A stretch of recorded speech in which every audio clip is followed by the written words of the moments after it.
Hello, people. Welcome to Better Farms Academy.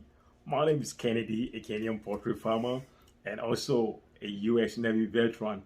If today is your first time here, then you're on the right channel where we discuss about poultry farming and also other farming that is going on in Ghana and also in Africa, and also sharing ideas about how we can create our own businesses.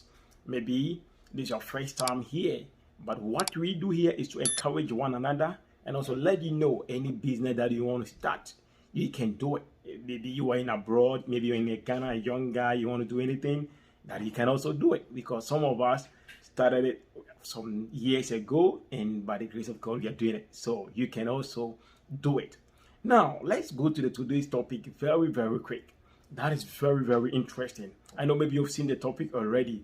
How to expand your farm without incurring debt, or how to expand your farm without going into much debt. How do you do that? All the time you may be hearing people, hey, I want to go for 2,000 birds. I want to expand my fish farming. I want to expand my days. I want to expand my that. How do you do that?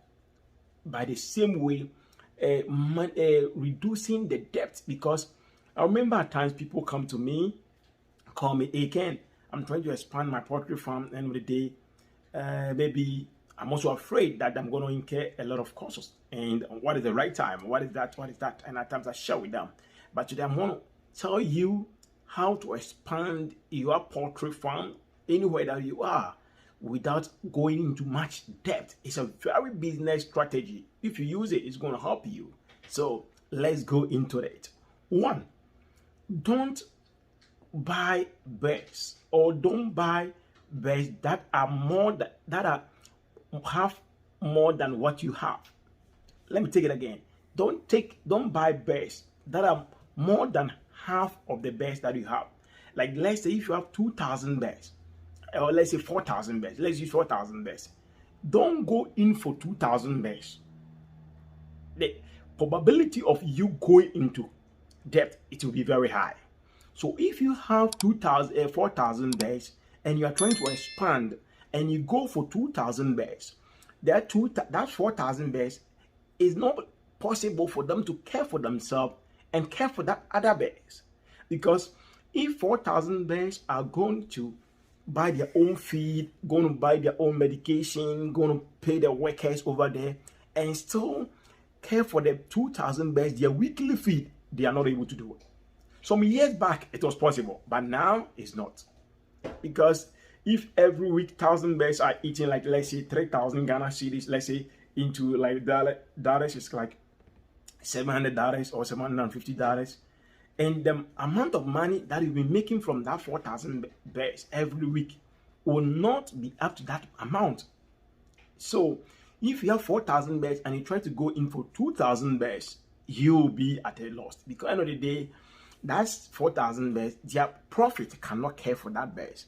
Because the whole month, maybe that 4,000 birds, your profit is going to be like, let's say, $2,000.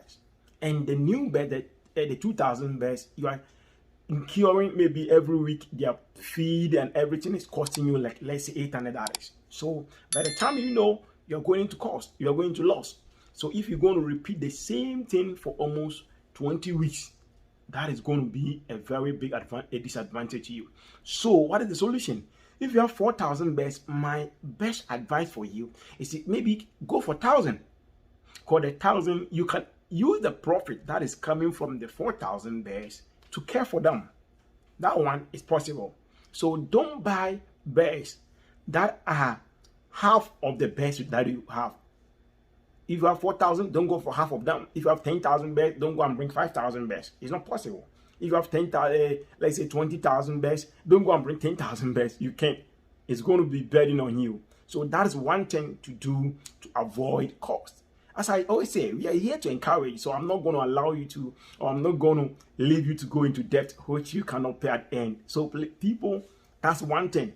Don't go for birds that are half of the birds that you have already. It will not help you. If you have 1,000 birds and you're trying to increase, maybe 300 will be better. 400, 200, 100 will be better.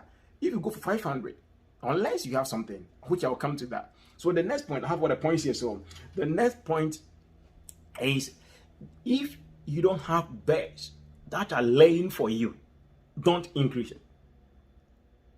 If like I'm having 2,000 birds and I'm trying to increase it, if you don't have birds that are laying for you, don't increase your birds. Why am I saying that? Because if you have 2,000 birds, or let's say the same 4,000 birds, and they are not laying, and even if the laying capacity is not good, don't increase it. Because having 4,000 birds, the laying is not good, and you are trying to increase it to 4,000 birds. That means now you're going to have pardon me. So now that means you're going to have 4,000 birds and 2,000 birds which are not laying. So you are caring for, let's say, the 4,000 birds which are like 16 weeks, and now you are bringing in 2,000 birds which are like 10 weeks. So that means you going to involve yourself into too many issues. So 4,000 birds into 16 weeks, 2,000 birds into, let's say, 4 weeks. Too much cost.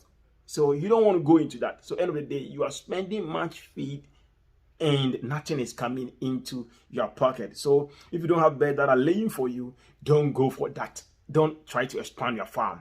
The next point to avoid debt is if you don't have a maize storage, if you have not stored maize, people, and you are trying to expand your farm, think about that, or think about it. Why? If you have not stored maize, or if you don't have maize in storage, and you try to expand, and secondly, you don't have a bird that are laying for you, that means when the birds come, you go out there buy maize, and especially when the birds come from their 4th week to all the way to like the 12th week, they consume a lot of maize. Like some formulas, they let you take 620 kilos, some 600 kilos, some 700, some like 580 kilos. So it's a lot of maize. So the better thing, so if you're going out every week buying this maize, every week buying about let's say 7 bags, 10 bags, 20 bags, and the birds that you have, whether they are laying or not laying, it is a lot of cost on you. At times some of us have done it and it did not go well for us. That's why I'm here to encourage you. Some of the mistakes that I did, not for you to go in. Okay, if this message is really helping you people and it's your first time, just hit the notification button and just subscribe, share, and let's grow this family together, the Vedak family. Let's grow it together. I know it's the same as Ken Biba Company Limited. That's my company too, so people just know that. And let's continue. So you need the maize in storage. Very, very important, so that it can help you be able to have feed. And also the last point is, do your best if you want to expand at the right season. I've done a video on that before. At the right season, when there is maize availability. If you are not able to store the maize, make sure it's maybe around this time going all the way to maybe like February, March, where you have maize and the price is a little bit low. I know the market is nowadays very high, the maize is going very high, but at the right time you can get that right cost. So do it at a time that the maize is not out of season. That June, July, August, that about the maize is very high. So one, as I've said, make sure you have birds that are laying. 2, make sure the maize, what is the name? You don't buy 2 times half of the bed that you have. If you have 4,000, don't go buy for 2,000. I mean, if you have the money in your, and you have too much, so much money in your account, go for it. But if you're expanding and the number of beds that you have, I encourage you not to do it. And also the number of beds that are laying for you. Make sure you have some beds that are laying for you, and you can be very good to go. So people, this is what the Vedak family have for you today, and this is what we do. So till we meet next time, as always, please share, subscribe, like, and comment. As we meet next time, but before we meet next time, peace, and I say shalom. Chase your dreams, and money will follow you. Thank you.